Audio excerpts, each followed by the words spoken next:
The military history of Vermont covers the military history of the American state of Vermont, as part of French colonial America, as part of Massachusetts, New Hampshire and New York during the British colonial period and during the French and Indian Wars, as the independent New Connecticut and later, Vermont during the American Revolution, and as a state during the War of 1812 and the American Civil War. In 1666, Fort Sainte Anne was established as the first permanent European settlement by the French, at Isle La Motte, Vermont. This was done to protect Canada from the Iroquois. Pre-revolutionary battles. At the time of the arrival of Europeans early in the 17th century, the territory of Vermont was not permanently settled. It was treated as a hunting ground by several Indian tribes including the Iroquois and Abenaki. These Indian nations regularly fought each other in this area. Zadok Thompson wrote several powerful tribes who were incessantly at war with each other. It became the bloody theater of their battles. Then, when the English and French settled North America, the area became a battleground between these colonial powers and their Indian allies.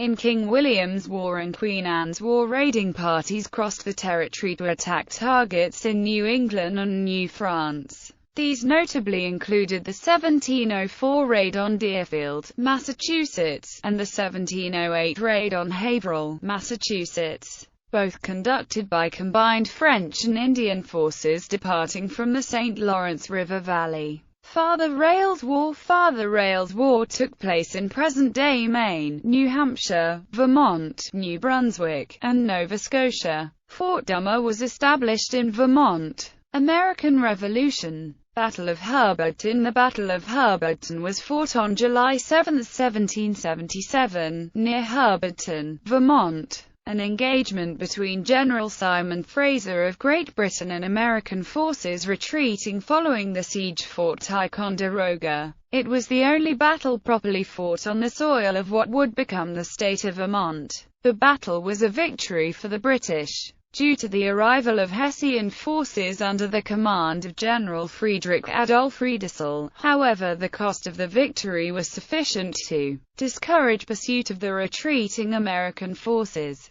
Battle of Bennington. The Battle of Bennington was fought August 16, 1777 in what is now Walloomsac, New York. The territory at the time disputed between New York and the residents of the New Hampshire grants was fought over supplies and troops based in Bennington. Brigadier General John Stark's Brigade of New Hampshire Militia was based at Bennington, Vermont. The battle is commemorated by the Bennington Battle Monument, located in Bennington, Vermont. The monument is the tallest man-made structure in the state of Vermont. Royalton Raid. In October 1780, British commanders led an Indian raid against various towns along the White River Valley. War of 1812. Although Vermont was not the scene of any major battles during the War of 1812, its position as a border state with British North America, and the demands by the federal government for the recruitment of troops dictated the state's involvement in the war. Several regiments of U.S. Army troops were raised, as were militia companies for the defense of the state's northern border areas. Vermont troops served primarily in the military campaigns in northern New York. American Civil War. St. Albans Raid. St. Albans Raid was the northernmost land action of the American Civil War, taking place in St. Albans, Vermont on October 19, 1864.